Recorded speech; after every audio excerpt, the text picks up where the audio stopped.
Hello everyone, कैसे हैं आप सब लोग। Hope so all good. This is Pradeep Verma, the commerce गुरु। स्वागत है आप सभी का आपके अपने YouTube channel commerce studies zone में। तो आज एक बार फिर आप सभी के बीच प्रस्तुत हूँ एक वीडियो के साथ, जो कि होगा क्लास 11 के चैप्टर फर्स्ट से, जो कि है आपका meaning and objective of accounting. तो आइए स्टार्ट करते हैं आज का ये वीडियो। बट उससे पहले आप सभी से रिक्वेस्ट हमेशा की तरह कि अगर आप सभी ने अब तक इस चैनल को सब्सक्राइब ना किया हो तो प्लीज़ सब्सक्राइब कर लें और साथ ही साथ बेल आइकन को जरूर प्रेस कर लें। So let's start today's video. Like a Hellcat.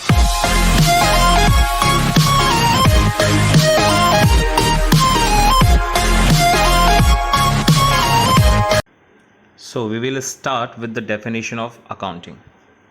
सो मैंने आज के इस वीडियो में दो डेफिनेशन ले रखे हैं एंड उसका प्रॉपर एक्सप्लेनेशन है, ध्यान सुनिएगा। Nearly every business enterprise has accounting system.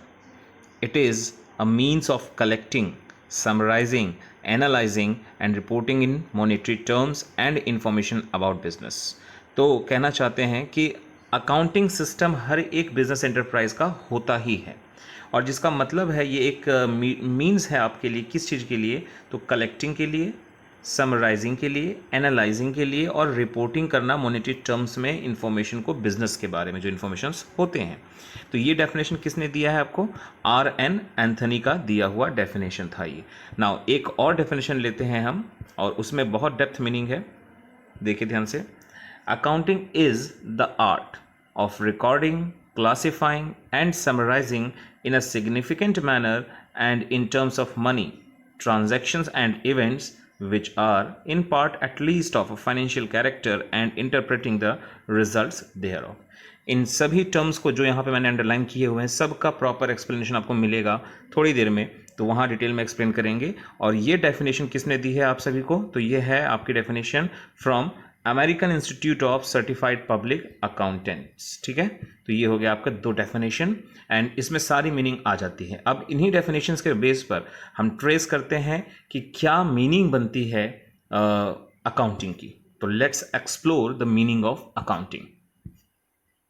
तो मैंने एक्चुअली मीनिंग को कुछ क्वेश्चन आंसर के फॉर्म में रख दिया है। तो कुछ क्वेश्चंस होंगे और उसके आंसर्स होंगे and that will reveal the proper meaning as well as explanation of the second definition जो अभी आपने देखा था। तो पहला आप जैसा देख रहे हैं कि व्हाट इज अकाउंटिंग, आपने पूछा या आपसे किसी ने पूछा व्हाट इज अकाउंटिंग, तो आपका रिस्पॉन्स क्या है? अकाउंटिंग एक आर्ट है। ठीक है, simply accounting is an art.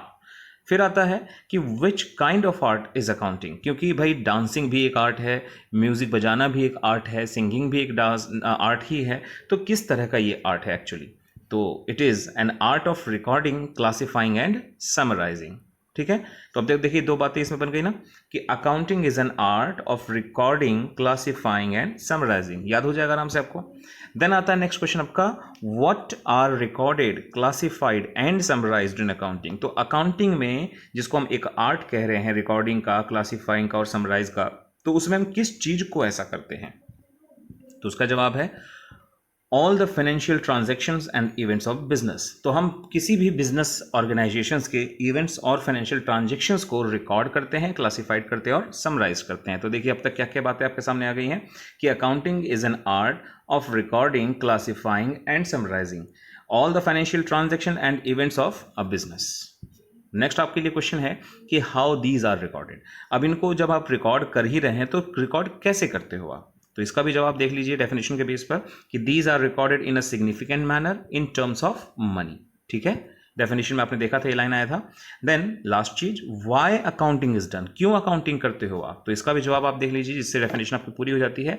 It is done to interpret the results of a business at the end of accounting period. तो एक अकाउंटिंग पीरियड के ओवर हो जाने के बाद जो आपका बिजनेस का रिजल्ट्स है उसको इंटरप्रेट करना। देख सकते हैं आप इन कुछ क्वेश्चंस के साथ आपको जवाब भी देने का तरीका आपको इजीली समझ में आ जाता है, और जिससे आपकी पूरी मीनिंग बन जाती है और आप एक फ्लो में फिर कह सकते हैं कि accounting is an art of recording, classifying and summarising all the financial transaction and events of the business which are recorded in a significant manner in terms of money for the purpose of interpretation of the results of business at the end of accounting period। इतनी सारी बातें आप लिख सकते हैं बिना किसी problem के। और देखिए मैं आपको दिखा देता हूं, डेफिनेशन में ये सारी बातें थी, उसी को हमने वन बाय वन लिया है इसमें।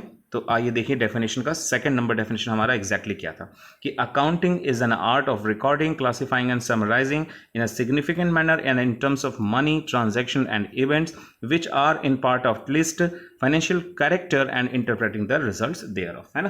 तो एग्जैक्टली हमें ये डेफिनेशन जो इतना लंबा चौड़ा है वो याद करने में दिक्कतें आती हैं and it is a complete definition, तो इसीलिए मैंने उसके लिए आपको एक मीनिंग के फॉर्म में बता दिया, ठीक है। होप सो कि आपको समझ में आया होगा ये चीज़।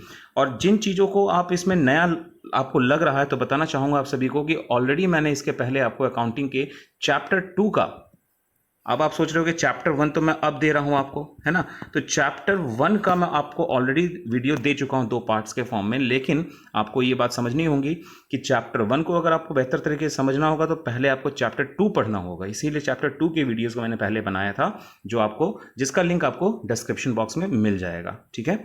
तो आइए नेक्स्ट सेक्शन में देखते हैं। तो अब आते हैं हम अकाउंटिंग साइकिल की तरफ। एक काफ़ी इंटरेस्टिंग सा पॉइंट, काफ़ी सिंपल भी कह सकते हो आप, एक नया पॉइंट आप सभी के लिए कि what is actually accounting cycle, जिसको मैंने रिप्रेजेंट किया है इससे और इससे, जिससे आपको दिमाग में अच्छे से ये बैठ जाए। देखिए अकाउंटिंग साइकिल कुछ और नहीं है, एक प्रोसेस है, जैसे आप जानते हैं साइकिल का एक प्रोसेस होता है 1 by 1 फॉलो करता हुआ, ठीक है। तो मैं एरो बनाकर दिखा दे रहा हूँ आपको, और जिसमें सबसे पहले क्या आता है, ट्रांजैक्शंस, ठीक है। तो ट्रांजैक्शन से शुरू करते हैं हम अपने अकाउंटिंग साइकिल को, and then followed by journal.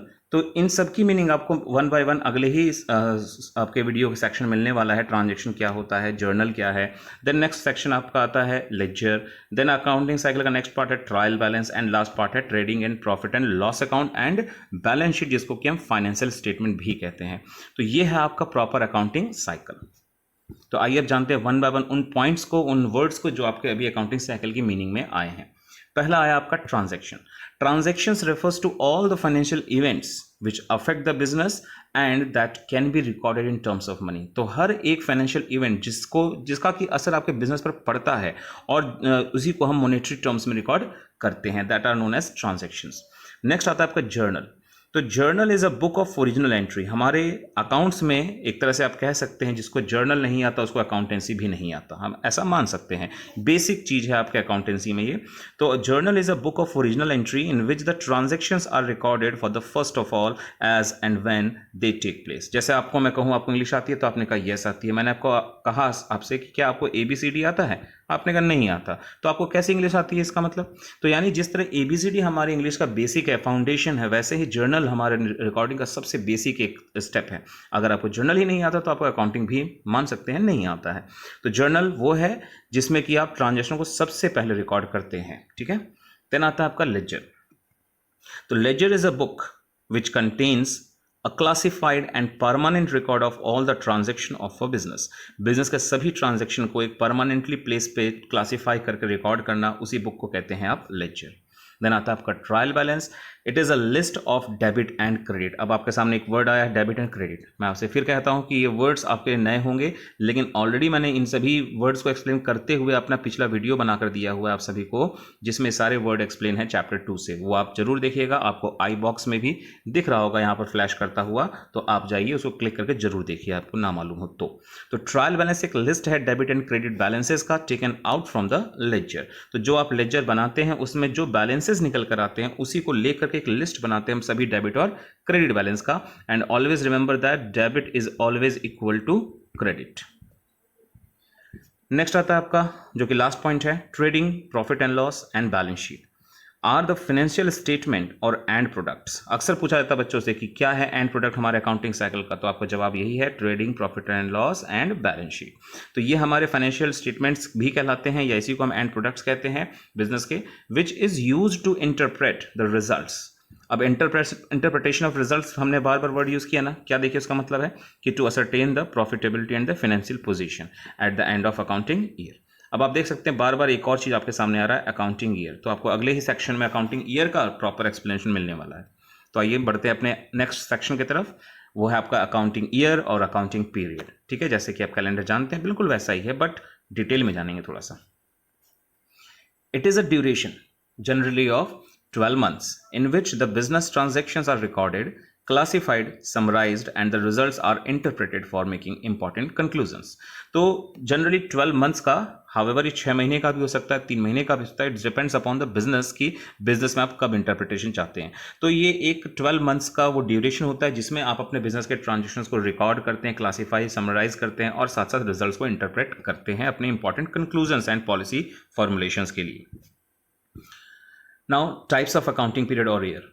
कई बच्चों को ये पता ही नहीं होता कि अकाउंटिंग पीरियड के कितने टाइप्स होते हैं, तो बता दो आपको, 2 होते हैं, एक कैलेंडर ईयर और एक होता है फाइनेंशियल ईयर। अब वन बाय वन दोनों की मीनिंग भी देख लेते हैं शॉर्ट में।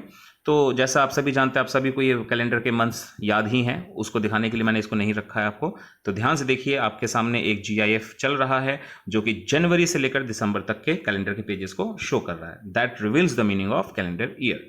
तो calendar year is that accounting year which exactly starts a calendar as a calendar. तो जैसे ही कैलेंडर आप देख रहे हैं बिल्कुल वैसे स्टार्ट होता है। That means the beginning of the accounting year will be from January 1st। जैसे जनवरी 1st से अकाउंटिंग ईयर कैलेंडर स्टार्ट होता है, बिल्कुल वैसे ये भी स्टार्ट होता है। And it will be completed on 31 December each year. तो 31 दिसंबर में आपका अकाउंटिंग ईयर क्लोज होता है, सॉरी कैलेंडर, बिल्कुल वैसे ही आपका अकाउंटिंग ईयर भी अगर कैलेंडर ईयर है तो ऐसे ही क्लोज होगा।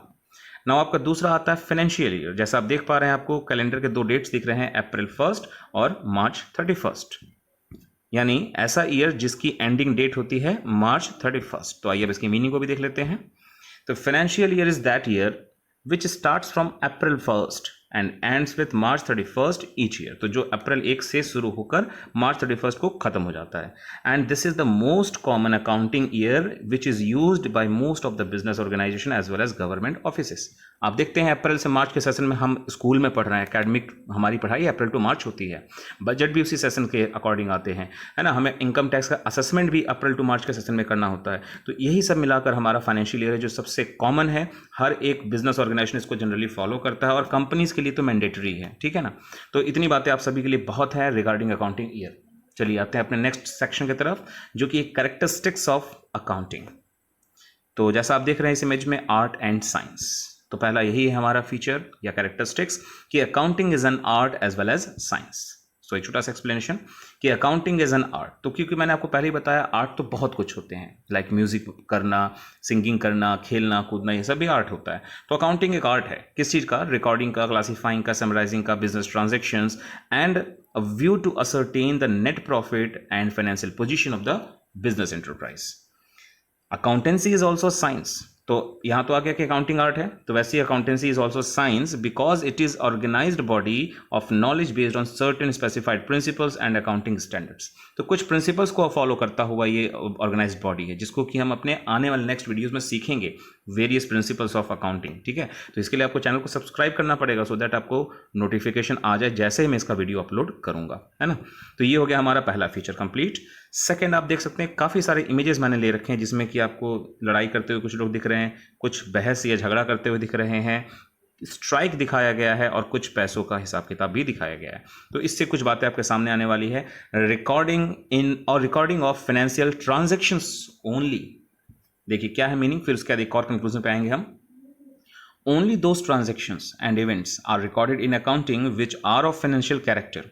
सिर्फ वही ट्रांजैक्शन रिकॉर्ड होते हैं हमारे बिजनेस में जो सिर्फ और सिर्फ हमारे किस नेचर के होते हैं, फाइनेंशियल। तो अगर इस पर हम बात करते हैं तो आपको देख सकते हैं कि इन सब में से आप इसको रिकॉर्ड कर सकते हैं, बट स्ट्राइक में कोई फाइनेंशियल इवेंट्स मतलब कैरेक्टर नहीं मौजूद है, आपके इस झगड़े में कुछ मौजूद नहीं है या फिर मारपीट में कुछ मौजूद नहीं। तो इन सबको हम नहीं रिकॉर्ड करेंगे, बस रिकॉर्ड किसको करेंगे, तो फाइनेंशियल कैरेक्टर्स को। नॉन फाइनेंशियल ट्रांजेक्शंस दो इट्स वेरी इंपॉर्टेंट, मतलब ये जो झगड़ा हो रहा है, मारपीट हो रही है, स्ट्राइक हो रहा है, बिजनेस के लिए बहुत इंपॉर्टेंट बात हो सकती है, but it can not be recorded क्योंकि इसमें क्या नहीं होता है आपका, आप इसको मॉनेटरी टर्म्स में कन्वर्ट नहीं कर सकते हैं, ठीक है। नेक्स्ट आपका आता है, जैसा आप देख रहे हैं बिल्कुल वही चीजें हैं, recording in terms of money. देखिए पिछले और इस कैरेक्टरिस्टिक में फर्क है। पिछले में ये बताया गया कि सिर्फ फाइनेंशियल ट्रांजेक्शन को रिकॉर्ड करते हैं और अब हम बता रहे हैं कि मनी के टर्म्स में रिकॉर्ड करते हैं। अब एग्जैक्टली ये क्या बोलना चाहते हैं, तो देखिए ध्यान से, each transaction is recorded in terms of money means the money worth is recorded, not the numbers are recorded. ध्यान से इस बात को समझिएगा कि इसका मतलब है मनी वर्थ, पैसों की कीमत रिकॉर्ड होती है, पैसों में उसकी कीमत रिकॉर्ड होती है, not the numbers are recorded, numbers नहीं रिकॉर्ड होते। अब इसको एग्जांपल से देखते हैं पहले। Like you can not record that a business possesses 10 computers. आप ये नहीं रिकॉर्ड कर सकते हैं कि किसी बिजनेस में 10 कंप्यूटर है, दो it is a financial transaction, but अभी इसमें मॉनेटरी टर्म्स मौजूद नहीं है। या आप कह रहे हो आपके पास एक मोटर कार है, आप इसको भी रिकॉर्ड नहीं कर सकते हैं इस तरीके से। एंड आप कहते हैं आपके पास लैंड है जिसकी मेजरमेंट है 2000 स्क्वायर फीट, आप इसको भी एज इट इज नहीं रिकॉर्ड कर सकते। All these are financial transaction, सब में मनी इन्वॉल्व है, लेकिन आप जो देख रहे हैं फिलहाल इसमें पैसे कहीं मेंशन ही नहीं है, उसके अमाउंट, उसकी मनी वर्थ मेंशन नहीं है। तो जब तक मनी वर्थ ना हो तब तक आप रिकॉर्ड नहीं कर पाएंगे। तो देखिए क्या है, instead we have to record the value of 10 computers, 10 computer की वैल्यू, जैसे कि हम मान लें कितना 1,50,000, तो आप 1,50,000 से कंप्यूटर लिख सकते हैं, ठीक है। In the same way value of motor car से ₹2 लाख, आपने कहा कि आपके पास एक मोटर कार है, मैं कह दूं उसकी वैल्यू 2 लाख है, तो आप 2 लाख लिखेंगे, नंबर्स नहीं लिखेंगे आप। ऐसे ही हमने कहा कि वैल्यू ऑफ लैंड जो हमारे पास 2000 स्क्वायर फीट था, हम उसको नहीं लिखेंगे, हम लिखेंगे लैंड जिसकी वैल्यू 10 लाख रुपीज है, हम उसको रिकॉर्ड करेंगे। सो होप सो कि आपको ये पॉइंट क्लियर हो गया होगा पिछले कैरेक्टरिस्टिक्स से। नेक्स्ट आता है आपका classifying. After recording the transactions in journal और subsidiary book, the transactions are classified, which refers to a process of grouping the transactions of one nature to one place in a separate account। एक ही nature की चीज़ों को एक ही place पर record करना, ठीक है। तो आपको मैं फिर आप याद दिलाना चाहूँगा कि आपको वीडियो मिल जाएगा लिंक में, लिंक बॉक्स में। तो आपको जैसे अकाउंट मैंने बताया है पिछले वीडियोस में, डेबिट और क्रेडिट एक अकाउंट बनता है इस शेप में, तो ये एक सिमिलर नेचर के अकाउंट्स बनाए जाते हैं वन प्लेस पर रिकॉर्ड करने के लिए चीज़ों को। जैसे कि अगर मैं कहूँ कि ये एक कैश का अकाउंट है, तो इस अकाउंट में सिर्फ और सिर्फ कैश के ही ट्रांजेक्शन को रिकॉर्ड करेंगे। अब मैं कहूँ कि ये राम का अकाउंट है, तो राम के अकाउंट को बनाएंगे तो सिर्फ राम के डिटेल्स को ही इसमें लिखेंगे। यानी किसी सिमिलर नेचर की चीज़ों को एक प्लेस पर इकट्ठा क्लासिफाई करके लिखना, दैट इज कॉल्ड क्लासिफाइंग, जो कि लेजर में बेसिकली होता है। देन आता है आपका summarising. It is a art of presenting the classified data, जो कि लेजर में हुआ आपका, in a manner which is understandable and useful to management and other users of such data. This involves the balancing of ledger accounts and preparation of trial balance with the help of ledger balances. Already आपके video के शुरुआती section में मैंने ledger as well as trial balances की meaning को explain किया हुआ है। नेक्स्ट आते हैं interpretation of results. This refers to ascertainment of profitability and financial position of the business. तो interpretation of result का सिंपली मतलब है दो वर्ड से, profitability से and financial position से। अब इनमें भी क्या मीनिंग है देख लेते थोड़ी सी। Profitability refers to the ascertainment of profit और loss of a business at the end of accounting year. अब आपको इन सारे वर्ड्स की मीनिंग ऑलरेडी मालूम है। देन आते हैं financial position, refers to knowing the exact position of various assets and liabilities at the end of accounting period। तो आपके साल के एंड में कितने रुपए की प्रॉपर्टीज मौजूद है, कितने अमाउंट की लाइबिलिटीज है जो दूसरों को पे बैक करना है, इन्हीं सबको असरटेन करना मतलब फाइनेंशियल पोजीशन जानने से होता है। नाउ नेक्स्ट आप देख रहे हैं जैसा कि ये भी फीचर का एक इमेज है जो आपको इजी रिमेंबरेंस के लिए है। तो ये क्या हो रहा है आपस में, दो लोगों के बीच में कम्युनिकेशन का स्किल हो रहा है ना, it is called communicating. It refers to the communication of financial data to the users either internal और external who analyse them as for their individual requirement. तो चाहे वो इंटरनल यूजर्स जैसे ओनर हैं, पार्टनर्स हैं, या एक्सटर्नल यूजर्स जैसे कि एम्प्लॉयज हैं या क्रेडिटर्स हैं या बैंक है, गवर्नमेंट है, उन सभी का अपना अपना रिक्वायरमेंट हो सकता है अकाउंटिंग डेटा का। तो उसको वो अपने अपने इंडिविजुअल रिक्वायरमेंट्स के पूरा करने के लिए यूज करते हैं, तो उन्हीं को हम डेटा कम्युनिकेट करते हैं। That is also a feature of accounting. Next आते हैं ऑब्जेक्टिव्स ऑफ अकाउंटिंग की तरफ, जिसमें पॉइंट्स है बेसिकली, कोई खास एक्सप्लेनेशन नहीं है। To keep systematic record of business transaction. तो अकाउंटिंग का मेन ऑब्जेक्टिव क्या है आपका, बिजनेस ट्रांजैक्शन को सिस्टमैटिक वे में रिकॉर्ड करना। टू कैलकुलेट प्रॉफिट और लॉस, अगर आपको प्रॉफिट लॉस कैलकुलेट करना है तो अकाउंटिंग आप करते हैं। To know the exact reason leading to the net profit और लॉस, आपको ये जानना हो अगर कि एग्जैक्ट रीजन क्या है नेट प्रॉफिट के बढ़ने या फिर लॉस के बढ़ने का, तो अकाउंटिंग आप करते हैं। To ascertain the financial position of the business, इसके लिए करते हैं आप। To ascertain the progress of the business from year to year, आप जैसे देखते होंगे ये ग्राफ अक्सर बना के दिखाया जाता है, किसी भी चीज़ में ऐसे ऐसे प्रोग्रेस बार होता है ना, तो इस प्रोग्रेस को हम समझने के लिए कि बिजनेस का प्रोग्रेस हर साल कैसे हो रहा है उसको समझने के लिए भी अकाउंटिंग करते हैं। To prevent and detect errors and frauds, अब जो भी आपके रिकॉर्डिंग्स में एरर्स या फ्रॉड्स किए जा रहे हैं या हो गए हैं एरर बाय मिस्टेक, उनको प्रिवेंट करने के लिए, उनको डिटेक्ट करने के लिए, यानी एरर्स को आप डिटेक्ट करते हैं, फ्रॉड्स को आप प्रिवेंट करते हैं, ठीक है ना। Then to provide information to various parties, already हमने देखा कम्युनिकेशन में कि हम सारे अपने यूजर्स जो होते हैं अकाउंटिंग के, इंटरनल हो या एक्सटर्नल हो, उनको इन्फॉर्मेशन प्रोवाइड करना। तो ये था हमारे आज के वीडियो में काफ़ी interesting explanation regarding the first chapter and उसके कुछ टॉपिक्स, एंड होप्स हो कि आप सभी को ये वीडियो बहुत ही अच्छा लगा होगा। और अगर अच्छा लगा है तो प्लीज़ लाइक करें, अपने फीडबैक कमेंट सेक्शन में जरूर दें, और साथ ही साथ ये वीडियो अपने फ्रेंड्स को जरूर शेयर करें। तो मिलते हैं अपने नेक्स्ट वीडियो में, तब तक के लिए take care and bye bye.